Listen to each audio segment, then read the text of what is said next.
네, 안녕하세요. 오늘은 명도에 대해서 한번 배워볼 거예요. 저번 시간에 선 긋기는 좀 어떠셨나요?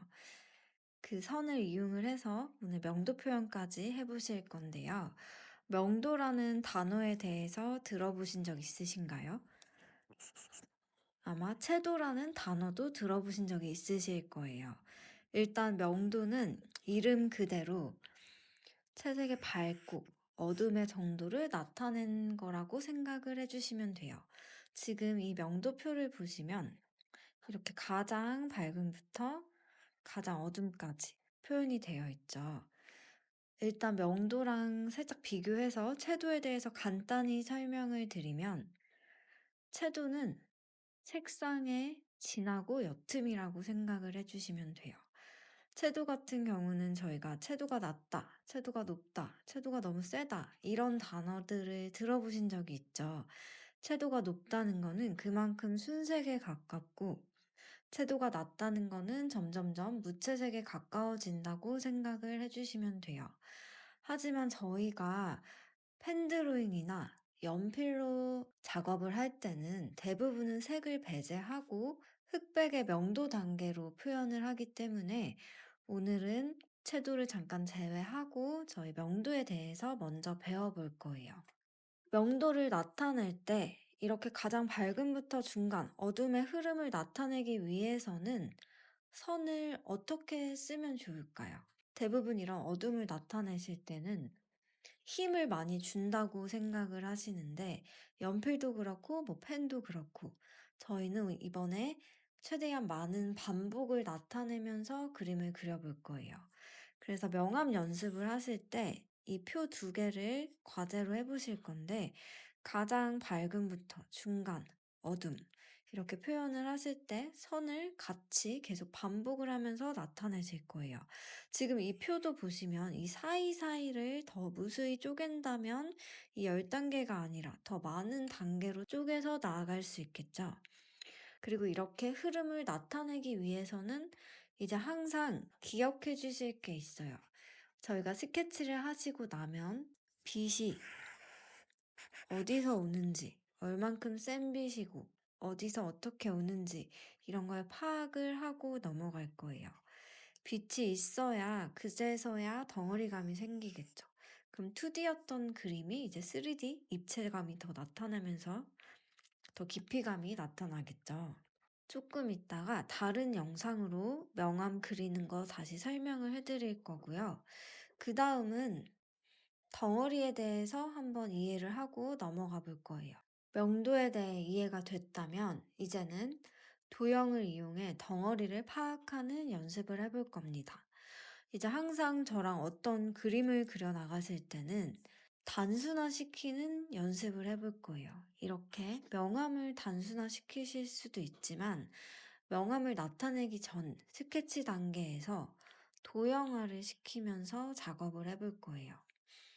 도형화를 시킨다는 거는 오늘 배우실 정육면체, 원기둥, 구, 이 세 가지의 덩어리가 어떻게 생기는지 한번 같이 살펴볼게요. 먼저 정육면체로 한번 연습을 해볼게요. 지금 봤을 때 제가 항상 덩어리를 파악하기 전에 빛이 어디서 오는지를 먼저 파악을 해주시면 좋을 것 같아요. 지금은 이렇게 왼쪽에서 빛이 오고 있죠. 혹시 빛이 어디서 오는지 헷갈린다면 반대로 그림자가 어디로 생기고 있는지 먼저 파악을 해주시면 좋을 것 같아요. 지금 이렇게 빛이 먼저 왔다고 가정을 했을 때 빛이 처음 도달하는 공간은 어둠이 없는 가장 밝은 하이라이트라고 생각을 해주시면 좋을 것 같아요. 그럼 이 하이라이트도 그대로 쭉 진행되는 게 아니라 점점점 밝음이 사라지고 살짝의 어둠이 생기겠죠. 그리고 이 가장 밝은 면과 가장 반대되는 곳은 빛을 못 받기 때문에 가장 어두워지겠죠. 하지만 이 어둠 속에서도 가장 빛을 못 받는 공간이 있을 거고 점점 어둠도 풀어지겠죠. 그리고 이렇게 지면에 물체가 올라와 있을 때는 바닥이랑 부딪히면서 반사되는 빛이 존재해요. 이걸 반사광이라고 하는데요. 사실 이 반사광은 굉장히 미미하겠죠. 그래서 이런 중간톤이나 이런 데서는 크게 나타나지 않지만 어둠 속에서는 살짝의 빛이 들어간다면 가장 어둠과는 크게 차이가 나겠죠. 그래서 이제 어둠을 그리실 때도 한 가지 톤으로 똑같이 면을 채운다는 느낌보다는 그 속에서도 이렇게 흐름이 생긴다고 생각을 해주시면 좋을 것 같아요. 그럼 이제 밝은 면이 있고 어두운 면이 있다면 그 사이는 중간면이 되겠죠. 그래서 이제 어떤 그림을 그릴 때, 어떤 형태를 그리실 때 항상 이 세 가지를 기억을 해주세요. 밝은 면, 중간 면, 어두운 면. 지금은 형태가 좀 단순화되어 있기 때문에 파악하기가 수월하시지만 조금 더 복잡한 그림을 그릴 때는 항상 세 가지가 존재한다고 생각을 해주시고 덩어리감을 파악을 해주시면 좋을 것 같아요. 그리고 이제 이 세 가지뿐만 아니라 그림 속에서 그림자도 이렇게 빛이 존재하고 물체가 지면에 있다면 그림자는 항상 따라오겠죠. 가장 붙어 있는 곳이 가장 어둡고, 그리고 점점 풀려서 사라지겠죠. 아까 저희 했던 명도 그라데이션을 그림자 속에 조금 더 포함해서 작업을 해주시면 좋을 것 같아요. 지금 이 세 가지의 도형을 다시 한번 간단히 설명을 해드리면 덩어리가 어떻게 나타나고 있는지 파악을 하시려면 일단 첫 번째, 빛이 어디서 오는지 헷갈린다 하시면 그림자가 어느 방향으로 생기고 있는지. 지금은 제가 조금 편하게 보시기 위해서 숫자로 임의로 나타냈어요.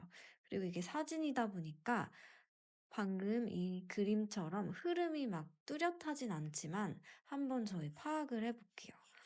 지금 이렇게 빛이 처음 도달한 공간, 가장 밝고 그대로 쭉 가는 게 아니라 살짝의 어둠이 생기게 표현을 해주시면 좋을 것 같아요.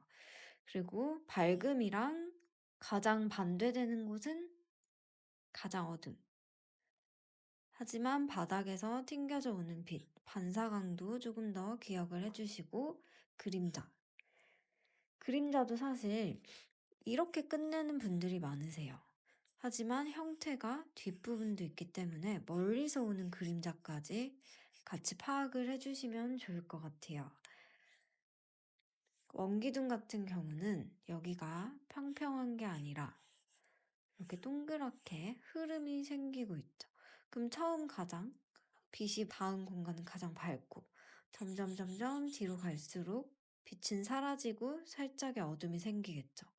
빛 주변에 밝은 면, 중간면. 이 중간면으로 인해서 이 가장 밝은 부분과 가장 반대되는 이곳은 가장 어두워지겠죠. 지금 아래쪽이 정육면체로 좀 가려져 있긴 하지만 가장 어두운 부분보다 아래로 내려가면서 조금 더 어둠이 사라지겠죠. 여기도 가장 밝았다면 이 공간과 똑같이 흐름이 가는 게 아니라 밝은 부분에서 빛이 사라지면서 조금의 어둠이 나타날 수 있으면 좋을 것 같아요. 구 같은 경우도 흐름을 먼저 한번 파악을 해볼게요. 형태를 파악을 해보시면 이렇게 저희 지구본처럼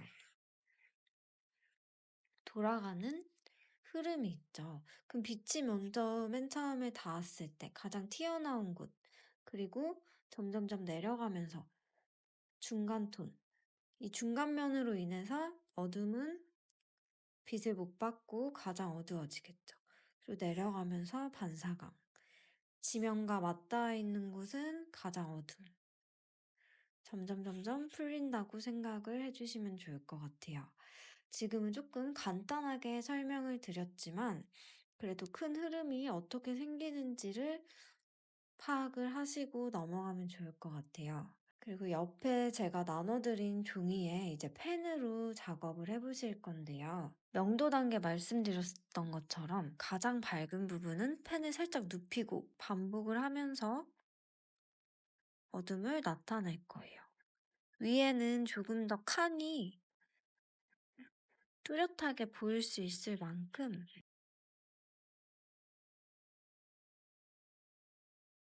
작업을 해 보실 거고, 아래는 흐름이 느껴지지 않을 만큼 쭉쭉쭉쭉 이어서 작업을 해볼 거예요. 이거는 제가 라이너 펜으로 그리는 걸 다시 설명을 해 드릴게요. 오늘은 조금 이론이 길었는데요. 초반에는 이렇게 좀 이론 설명이 많을 거예요. 그리고 뒤로 갈수록은 저희가 조금 다양한 형태를 더 많이 그릴 거기 때문에 처음에는 조금 이론을 더 익히시고 그다음은 손으로 더 반복해서 그려 나가면서 익숙해지시면 좋을 것 같습니다. 오늘도 그러면 화이팅 해 보실게요.